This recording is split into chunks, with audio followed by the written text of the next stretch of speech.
Hi friends, welcome to my channel. ఇవాళ వీడియోలో తల్లికి వందనం పథకం ద్వారా చదువుకునే ప్రతి పిల్లలకు 15,000 రూపాయలు వచ్చే మహిళలకు ప్రతి నెల ఆడబిడ్డ నిధి 1,500 రూపాయలు వస్తాయా రావా, అలాగే వితంతు పెన్షన్ పొందుతున్న ఒంటరి మహిళలకు ఆడబిడ్డ నిధి 1,500 కానీ అమ్మకు వందనం కింద 15,000 కానీ వస్తాయా రావా అని చాలా మందికి డౌట్స్ ఉన్నాయి. ఇంకా ఈ ఆడబిడ్డ నిధి కింద ఇంట్లో ఎంతమంది మహిళలుంటే అందరికీ వస్తాయా రావా, లేకపోతే ఒకరికే వస్తాయా అని ఇంకొంతమందికి అయితే కొత్తగా పెళ్లి చేసుకొని అత్తగారింటికి వెళ్ళిన మహిళలు ఉన్నారు. వారికి ఈ ఆడబిడ్డ నిధి కింద 1,500 రూపాయలు వస్తాయా రావా అని కూడా చాలా డౌట్స్ అయితే ఉన్నాయి.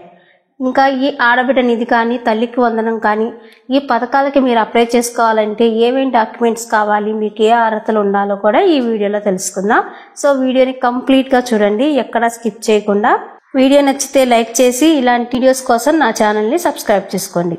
ఇక టాపిక్లోకి వెళ్తే, కొత్తగా ఏర్పడిన కూటమి ప్రభుత్వం కీలక నిర్ణయాలు తీసుకుంటూ వడివడిగా అడుగులు వేస్తుంది. ఈ మధ్య నిర్వహించిన కేబినెట్లో పెన్షన్ 4,000 పెంపుకు సంబంధించి, అలాగే మెగా డిఎస్సి వంటి 5 హామీలను నెరవేరుస్తూ కేబినెట్ నిర్ణయం తీసుకోవడం మనందరికీ తెలిసిన విషయమే. అయితే ఇప్పుడిప్పుడే పాలన మీద దృష్టి పెట్టిన ప్రభుత్వం మరో కొన్ని హామీలను కూడా నెరవేర్చే దిశగా అడుగులు వేస్తున్నట్లు తెలుస్తుంది. ముఖ్యంగా మహిళలకు ఇచ్చిన హామీలపై ప్రభుత్వం దృష్టి పెట్టినట్లు సమాచారం.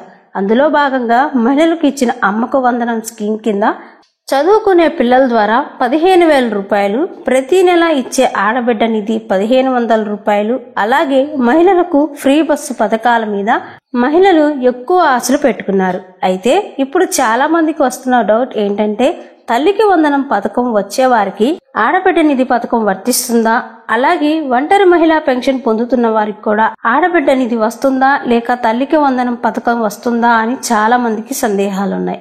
మామూలుగా తల్లికి వందనం అందుకునే ప్రతి మహిళకు కూడా ఆడబిడ్డ నిధి కింద 1,500 నెల నెలా వస్తాయి. కానీ మీరు పెన్షన్ తీసుకుంటూ ఉండకూడదు.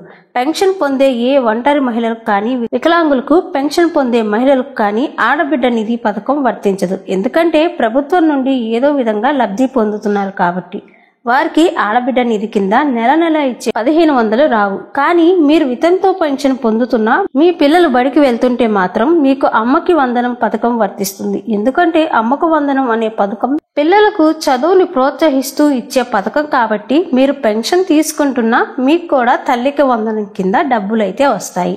ఇక ఇంకొంతమందికి వస్తున్న డౌట్స్ అయితే, ఆడబిడ్డ నిధి కింద ఒక ఇంట్లో 3 లేదా అంతకంటే ఎక్కువ మహిళలు ఉంటే ఒకటే రేషన్ కార్డులో వారందరికీ ఈ ఆడబిడ్డ నిధి కింద 1,500 రూపాయలు వస్తాయా రావా అని చాలా మందికి డౌట్స్ ఉన్నాయి.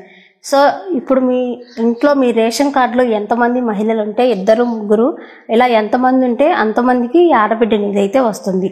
సో దీంట్లో మీరు ఎటువంటి డౌట్స్ అయితే పెట్టుకోవాల్సిన అవసరం లేదు.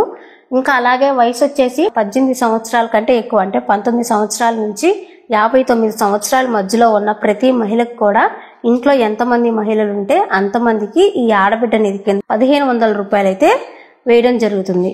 ఇంకొంతమందికి డౌట్ ఏంటంటే, కొత్తగా పెళ్లి చేసుకుని అత్తవారింటికి వెళ్ళుంటారు, వారికి రేషన్ కార్డు ఏమో తల్లి వాళ్ళ రేషన్ కార్డులో ఆమె ఉంటుంది కదా, వాళ్ళకు కూడా ఇక్కడే ఈ పథకం అనేది వర్తిస్తుంది. దీని గురించి కూడా మీరు ఎటువంటి టెన్షన్ పడాల్సిన అవసరం లేదు. సో ఇంకా ఈ స్కీమ్ ఎప్పుడు అమలు అవుతుంది అనేది కొంచెం అయితే ఇన్ఫర్మేషన్ వచ్చింది. అది ఎప్పటి నుంచి అంటే ఆగస్టు నెలలో ఈ పథకానికి సంబంధించి డబ్బులు అయితే జమ చేసే అవకాశం ఉంది.